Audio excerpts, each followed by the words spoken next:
Bonjour à toutes et à tous, vous êtes bien en notre compagnie sur Grand Lille TV ce matin, lundi 7 janvier, 7h30, bon réveil, bonne matinée, bon appétit si vous prenez votre petit déjeuner, bon courage si vous partez peut-être travailler.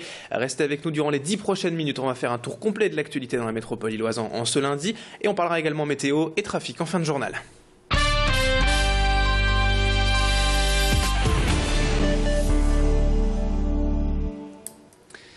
Mais en ce lundi matin, tout d'abord J-2 avant le grand début des soldes d'hiver 2013. Ce mercredi dans la région, un déballage attendu par beaucoup de clients et clientes après les fêtes de fin d'année.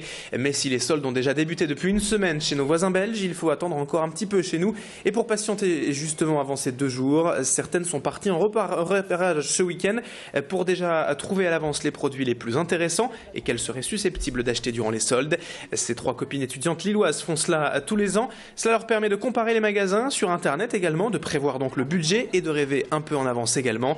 Écoutez les explications de Sophie, Clotilde et Élise au micro de Le jour des soldes, c'est toujours la presse, il y a beaucoup de monde, etc. Et du coup, je me suis dit que cette fois, au moins, je serai ciblée où je vais si je veux acheter quelque chose et pas être trop dans la presse des soldes parce que c'est ce que j'aime, pas spécialement. Pour trouver à l'avance les vêtements qui pourraient nous plaire, avoir les coups de cœur.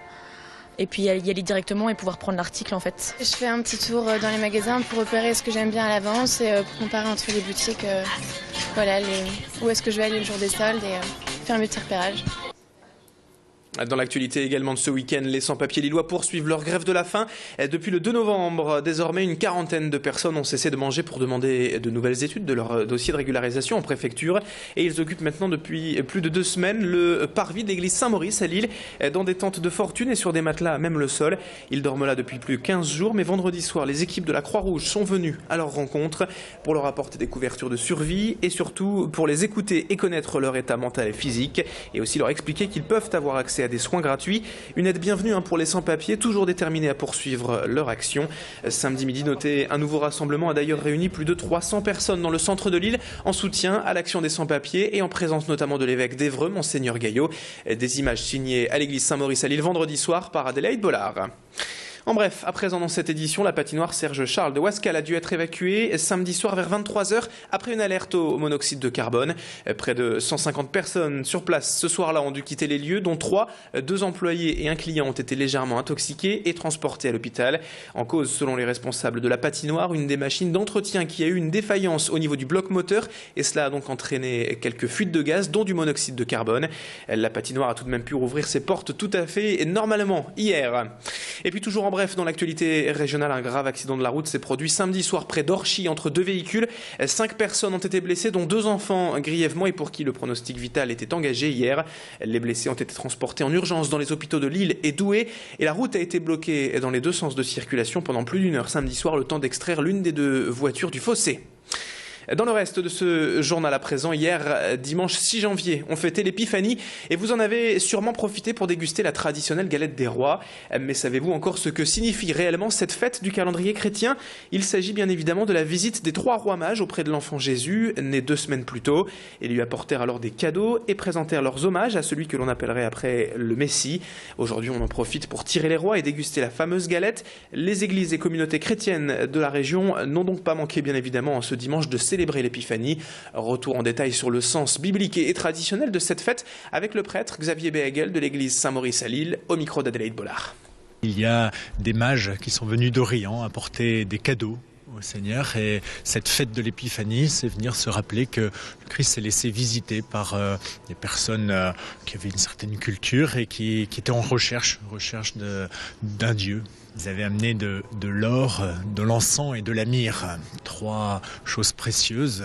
De l'or qui vient signifier la royauté du Christ, la myrrhe qui est un parfum, et puis l'encens qui est aussi ce parfum qui monte et qui est le signe d'une prière qui monte vers le Seigneur. On termine maintenant cette édition avec du sport et les images de volleyball tout d'abord. Et la victoire du TLM vendredi soir à domicile contre Toulouse. Face à une équipe également mal classée, les Tourquenois ont su répondre présent pour s'imposer 3-7-1 et s'offrir ainsi un peu d'air au classement de la Liga en sortant de la zone de relégation. La victoire était attendue depuis longtemps par tous les supporters tourquenois et les volleyeurs du TLM l'ont arraché de haute lutte vendredi soir au terme de 4-7, tous très disputés. C'est seulement la 4e victoire cette saison en 14 matchs pour le TLM, mais elle est essentielle pour bien démarrer démarrer cette nouvelle année. Le capitaine tourquenois Yann Lavallée était ravi de cette victoire, surtout soulagé vendredi soir. Déjà c'est un grand soulagement d'avoir marqué les 3 points. On a eu quelques victoires pour l'instant, mais à chaque fois au tie-break en prenant 2 points. Et là on avait vraiment à cœur de faire un gros match, de prendre 3 points. Et voilà, d'avancer au classement et de rentrer dans les zones un peu plus confortables au niveau points de classement, quoi. Et là on a un enchaînement de 4 gros matchs. On joue les 4 premiers du classement, donc les 4 semaines qui arrivent. Donc voilà, il faut continuer à engendrer des points, il faut qu'on arrive à gagner le maximum de points contre les gros pour ensuite retrouver le bas de tableau un peu plus tard dans la saison, quoi. Mais on a un capital confiance qui est un peu remonté et on espère que ça suffira pour se maintenir.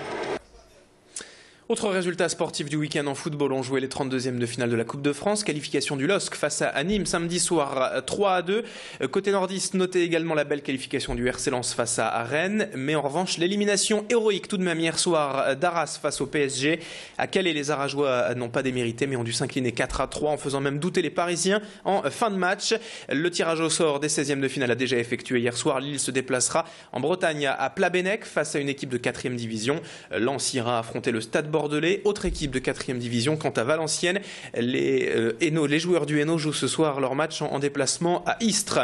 Enfin, un dernier résultat du week-end en basket, le SBVA s'est imposé d'extrême justesse samedi soir face à Nantes-Rezé, 56 à 55. Cette 5e victoire de la saison permet donc aux Villeneuvoises de prendre un peu le large avec la zone de relégation. 7h36, fin de ce journal. Restez avec nous dans un instant, la météo et l'infotrafic de ce lundi matin. Excellente journée à toutes et à tous.